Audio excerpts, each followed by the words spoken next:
ऋषि steno classes में आपका स्वागत है। आज की डिक्टेशन स्टार्ट होगी 5 सेकंड बाद।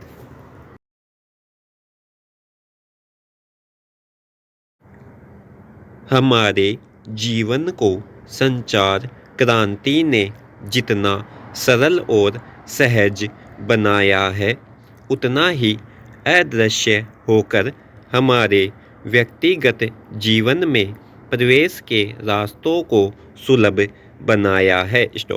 यही कारण है कि संचार क्रांति के बाद एक ओर हम खुश हो रहे हैं तो दूसरी ओर भीतर से डरे भी हुए हैं, क्योंकि हमारी हर एक गतिविधि पर नज़र रखी जा रही है। यह नज़र कभी आस पड़ोस की हुआ करती थी।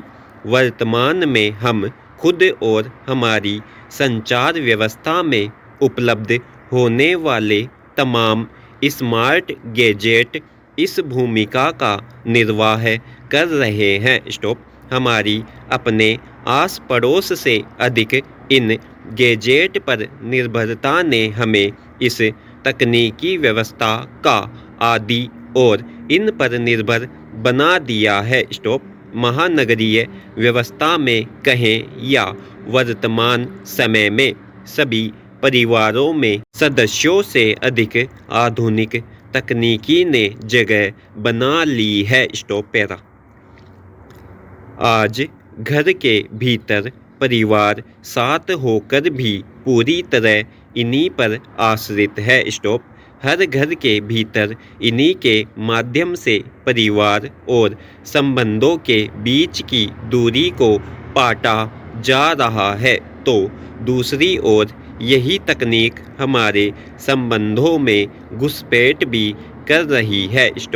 परिवार और संबंधों में तकनीक की घुसपैठ का एक बड़ा कारण संचार क्रांति रहा है। वहीं वैश्विक स्तर पर 2 वर्षों से कोरोना महामारी से जूझने के कारण काम करने की नई ऑनलाइन व्यवस्था भी एक बड़ी वजह रही है। ऐसा भी नहीं है कि यह व्यवस्था पिछले 2 वर्षों की देन है, बल्कि यह व्यवस्था तो सुविधा के अनुरूप चली आ रही थी, लेकिन वर्तमान में महामारी के असर ने इसे कार्य करने की एक पूर्णकालिक व्यवस्था ही बना दिया। आज इसी व्यवस्था में ऑनलाइन शिक्षण से लेकर दफ्तर, बैंक में लेन देन, बाजार और वैश्विक स्तर पर वार्ताएं हो रही हैं और आपसी सहयोग के भी काम हो रहे हैं। ऐसे में एक तरफ इस व्यवस्था ने हमारे कार्यों को जहां सरल बनाया और एक बड़े जन समुदाय को इससे जोड़ा, वहीं शोषण, चोरी, लूट और बलात्कार के नए नए तरीकों को भी तकनीक के माध्यम से और जटिल बनाया है। बलात्कार, यौन अपराध, सेक्स और निजता को इसने अपने लाभ के लिए बाजार में बेचना आरंभ कर दिया।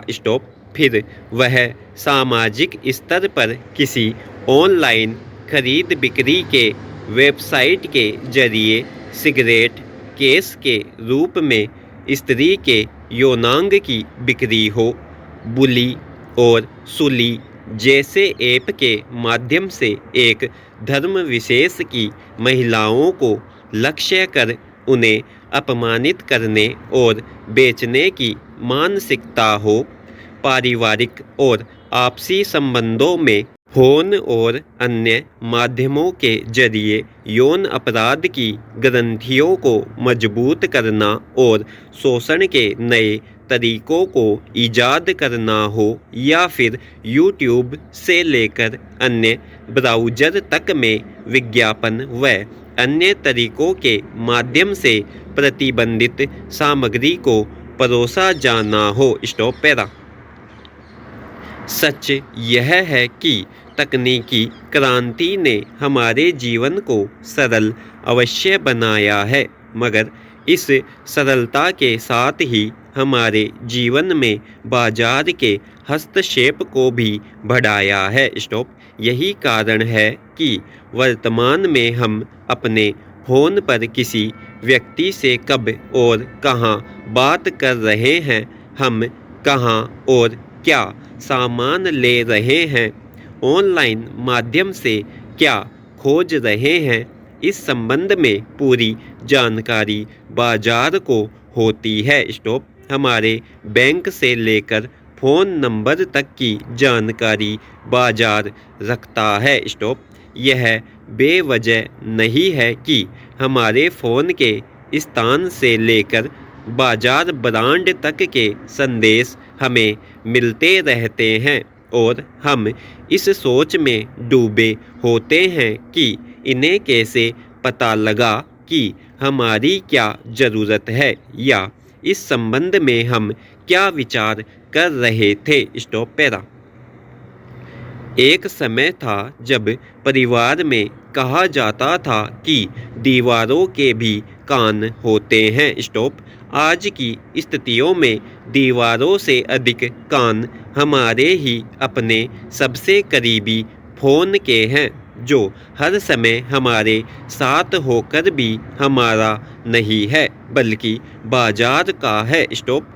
बहुमंजिला इमारतों व फ्लैट जीवन में रहने वाले लोगों के बीच जहां आपसी कोई संवाद नहीं है, वहीं इन बंद घरों के भीतर की हर एक गतिविधि पर बाजार की नज़र है। Stop para.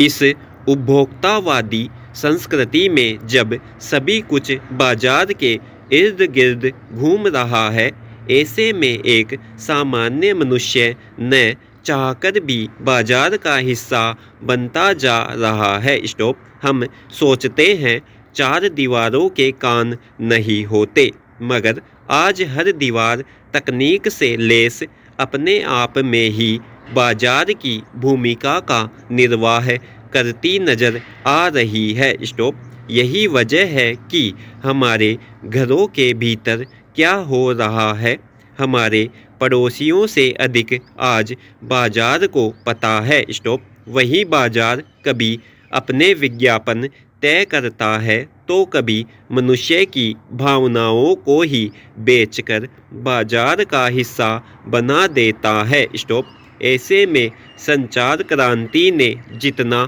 जीवन को सरल बनाने में भूमिका निभाई है, उससे अधिक वर्तमान में हमारे जीवन को जटिल और भय के साये में ला दिया है। स्टॉप। एक ऐसा भय जो अदृश्य है मगर हर वक्त हमारे आसपास मौजूद हम पर निगरानी रख रहा है। Stop para. 8वें दशक में प्रवेश कर चुका पाकिस्तान का निर्देशित जनतंत्र अब भारत के समतावादी लोकतंत्र की उपयोगिता और परिणामों को समझने को मजबूर हुआ है। स्टॉप। पाकिस्तान की नई सुरक्षा नीति में पहली बार भू राजनीतिक और सामरिक नीति पर भू आर्थिक नीति को तरजीह देने की बात कही गई है। स्टॉप। पाकिस्तान के प्रधानमंत्री इमरान खान इस समय देश को दिवालिया होने से बचाने की कड़ी चुनौती से जूझ रहे हैं। स्टॉप।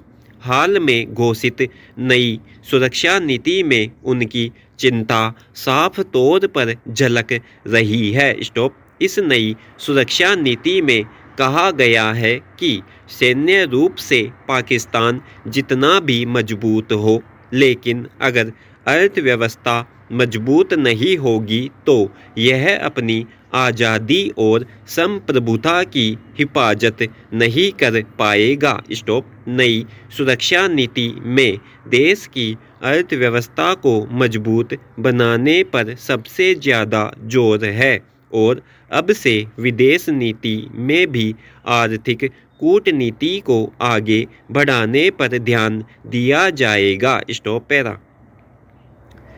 दरअसल पाकिस्तान ने नई सुरक्षा नीति के जरिए देश की जनता और वैश्विक समुदाय को यह संदेश देने की कोशिश की है कि वह एक ऐसे राष्ट्र के रूप में उभरने को तैयार है जहां व्यापार और व्यवसाय के लिए बेहतर माहौल हो और प्रशासन भी इसी के अनुरूप हो। स्टॉप।